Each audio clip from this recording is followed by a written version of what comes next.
Report news में आपका स्वागत है। सर सबसे पहले आप अपना नाम बताइएगा। मेरा नाम मोहम्मद बदर आलम उर्फ मुन्ना है।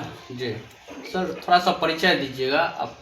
आपके कार्यकाल कितने सालों से है और इससे पहले कौन सा पद था, इसके बारे में, ये कौन सा पंचायत हुआ? जी, मैं 2011 से 2016 तक जिला परिषद के रूप में कार्यरत किए हैं।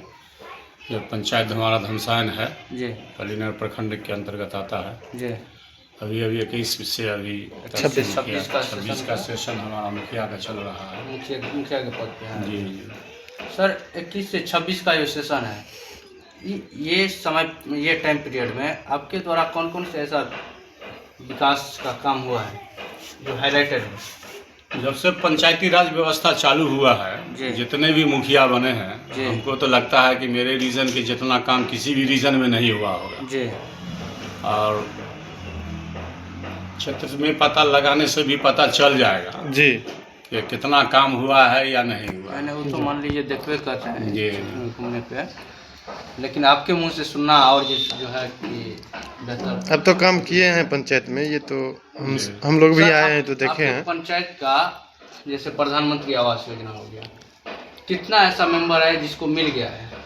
देखिए, इससे पूर्व हमारे यहाँ 400 यूनिट पंचायत प्रधानमंत्री आवास बचा हुआ था, जो मेरे रीजन में आकर के सबको पूरा किया गया। जी, अभी 2000 के आसपास में नया नाम हम लोगों ने जोड़ा है।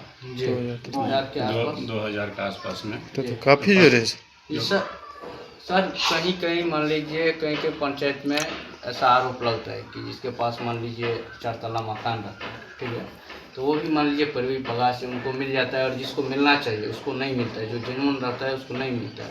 इसके बारे में क्या कहना चाहिए सर? देखिए, एक्चुअली जो सर्वे करने के लिए आता है ना, कुछ बिचौलिया है, जो बिचौलिया के माध्यम से जो है कुछ गलत नाम को जोड़ा जाता है। जी, लेकिन मेरा स्ट्रिक्टली माने आदेश रहता है जी कि जेन्युइन लोगों को इंदिरा आवास जो सही लोग मिलना चाहिए, जिसको जरूरत है। और मैंने तो मैक से ऐलान करवा दिया था, जी, कोई मुखिया हमारे प्रखंड में अभी तक नहीं मैंने ऐसा किया होगा। जी, मैंने मैक से पूरे पंचायत में ऐलान किया गया था कि इंदिरा आवास के नाम पर कोई बिचौलिया को 1 रुपया नहीं दिया जाएगा। जी, अगर कोई बिचौलिया पैसा मांगता है तो उसका सूचना प्रखंड विकास पदाधिकारी को या मुखिया कार्यालय में आकर के दें। जी, लेकिन उसके बावजूद भी कुछ बिचौलिया लोगों ने पैसा लिया।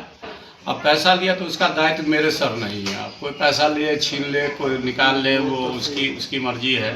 लेकिन मेरे माने जानकारी में, मेरे संज्ञान में पैसा लेने का कोई प्रावधान ही नहीं है। नाम जोड़ने में भी हमारे पंचायत में जो है, हमारा जो माने प्रखंड से जो आए हुए थे पर्यवेक्षक थे, उसके द्वारा जेन्युइन मतलब नाम जोड़ा गया है।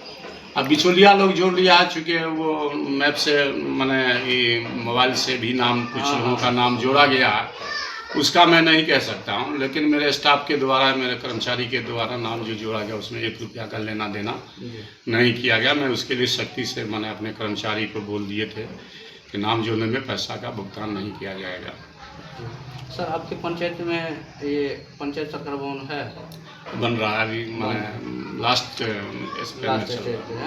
मतलब आपके स्टेशन में ये बन जाएगा? बन जाएगी 2 महीना के अंदर में हैंड ओवर हो जाएगा जी। और सर बताइएगा, आपके पंचायत में रोड सड़क हो गया, इससे गली नाली हो गया, ये सब का कैसा स्थिति? देखिए, एक्चुअली मेरा जो रीजन बीता है या बीत रहा है, उसमें सरकार द्वारा हम लोग को पैसा आवंटन बहुत कम किया गया। 2023 में भी पैसा का आवंटन बहुत कम मिला। 2025 सेशन गुजरा है, उसमें पैसा बहुत नगन के मुताबिक मैंने पैसा दिया गया है। उसके बावजूद भी जो पैसा आया है उसमें हम कोई कसर बाकी नहीं रखे। जो काम प्राथमिकता के आधार पर था मैंने उसको पूरा किए हैं। और मेरे पंचायत में नाला का काम बहुत युद्ध स्तर पर किया गया है। अच्छा। पूरे ब्लॉक में हमको लगता है कि जितना काम नहीं हुआ होगा, सिंगल पंचायत मेरा है कि लगभग 4500 फीट नाला हमारे यहाँ लगभग बनाया। पूरे पंचायत प्रखंड को जोड़ देंगे तो उतना नहीं जोड़ा। बहुतों गली में बनाए होंगे सर? हर गली में लगभग मैक्सिमम काम मेरा हो चुका है। अब थोड़ा बहुत रह गया है, पैसा के अभाव में, चूँकि मनरेगा का भी स्थिति अच्छा नहीं है। जो सच समय पैसा नहीं हो रहा है, काम करने वाला वेंडर सब काम करवाता है, पैसा नहीं मिलने के वजह से काम थोड़ा बाधित हुआ है। लेकिन हमको उम्मीद और आशा है कि आने वाले समय में जो भी बचा खुचा काम है इंशाल्लाह पूरा कर दिया जाएगा। और सर बिजली का कैसा मतलब बिजली लगभग ठीक ही रहता है। ठीक, बिजली का स्थिति ठीक ठीक रहता है। जी। अच्छा सर बताइएगा, आप अपने कार्यकाल में युवा हो गया, इनके लिए कुछ मान लीजिए स्किल डेवलपमेंट के लिए या फिर रोजगार के लिए ऐसा कुछ कार्य किए हैं या फिर करना चाहेंगे आप? देखिए, हमारे हर प्रखंड में जिम लगाने का माने प्रावधान है सरकार के द्वारा, लेकिन मेरे यहाँ जितने भी विद्यालय हैं कहीं भी मतलब जगह स्पेस बचा नहीं है जी जहाँ मैं जिम लगा करके बच्चों को मतलब खेल कूद के लिए या जो नौजवान लड़का है जी उसको एक्सरसाइज के लिए जी माने मौका मिले। वैसे हम जिम हो गया सर, मान लीजिए कोई ग्राउंड ऐसा रहता तो ग्राउंड के लिए मेरे यहाँ ज़मीन उपलब्ध नहीं है। मैंने बहुत प्रयास किया जी लेकिन मेरे यहाँ ज़मीन उपलब्ध नहीं है जिसके वजह से ग्राउंड नहीं बना। जी सर, आजकल मान लीजिए बच्चों को पढ़ाई करने में दिक्कत, मान लीजिए कि घर पे थोड़ा सा डिस्टरबेंस रहता है तो लाइब्रेरी का ऐसा व्यवस्था लाइब्रेरी मेरे यहाँ बना हुआ है। बना हुआ है? जी। कौन सी जगह पे है सर? यही बगल में पंचायत भवन है, कौन सा वार्ड कौन सा है? वार्ड नंबर 10 में, वार्ड नंबर 10 जहाँ पंचायत कार्यालय है जी।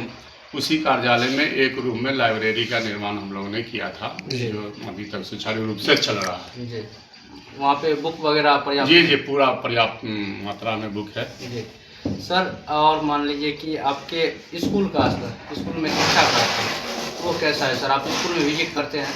लगभग करते हैं विजिट, लेकिन ठीक ठाक है पोजीशन। ठीक स्कूल में, हर स्कूल में नया टीचर और आया जी, जी, जी। क्योंकि बीपीएससी से आया है तो सब BPSC से टीचर अच्छे लोग आए हैं। जी, अच्छे लोग आए टीचर सब जी जो सही से पढ़ाई पठन पाठन का काम होता है। जी सर, अभी मान लीजिए इस बार इलेक्शन लड़ेंगे आप? जी, निश्चित रूप से चुनाव लड़ेंगे तो मान लीजिए कौन सा ऐसा कार्य है, मान लीजिए इस बार अगर आप जीतते हैं तो प्रथम श्रेणी में आप कौन सा कार्य को रखना चाहेंगे जो आप जीतने के बाद जो है मान लीजिए करेंगे? देखिए, आप तो मैक्सिमम जो मास काम था हमारे यहाँ वो तो पूरा हो चुका है। जी, मतलब बेसिक जो है वो बेसिक काम हो चुका है। अब थोड़ा बहुत जो बचा कुचा काम है जी इंशाल्लाह जब मैं मुखिया बनूंगा तो उसको पूरा करने का जी कोशिश करूंगा। जी। सर आप अपने मतलब वोटर मालिक जो भी है उनको क्या संदेश देना चाहेंगे सर? वोटर मालिक को यही संदेश देना चाहेंगे जी कि आप विकास के नाम पर वोट करें जी और कैंडिडेट को देख करके वोट करें। जी जो कैंडिडेट योग्य, ये नहीं कहता है कि मुझे ही वोट दें। जी अगर मुझसे अच्छा अगर कोई कैंडिडेट है तो आप वोटर मालिक हैं, आपका अधिकार है, जी आप जिसको चाहे मुखिया बना सकते हैं। जी तो हम एक ही माने वोटरों से आग्रह करेंगे, निवेदन करेंगे जी कि आप देख करके वोट अपना जी। करें और अच्छे सुयोग्य उम्मीदवार को मुखिया बनावे, जी जो ताकि आपके पंचायत का, आपके गांव का जी सौहार्द बना करके रखे, जी विकास का काम करे। जी जी, धन्यवाद सर। एक बार फिर से आप अपना नाम बताइए। मेरा नाम मोहम्मद बदर आलम है। कौन सा पंचायत हुआ सर? मेरा पंचायत हमारा धमसायन है, मैं मुखिया प्रतिनिधि हूँ। जी मेरी पत्नी मुखिया है अफरोजा खातून। जी, आप उसके कार्यकाल को संभाल जी, मैं उसके कार्यकाल को देख रेख करता हूँ। जी सर आप अपना मोबाइल नंबर अगर मेंशन कर सकते हैं तो कर दीजिए। देखिए, मेरा मोबाइल नंबर है 99 31 73 77 78। जी धन्यवाद।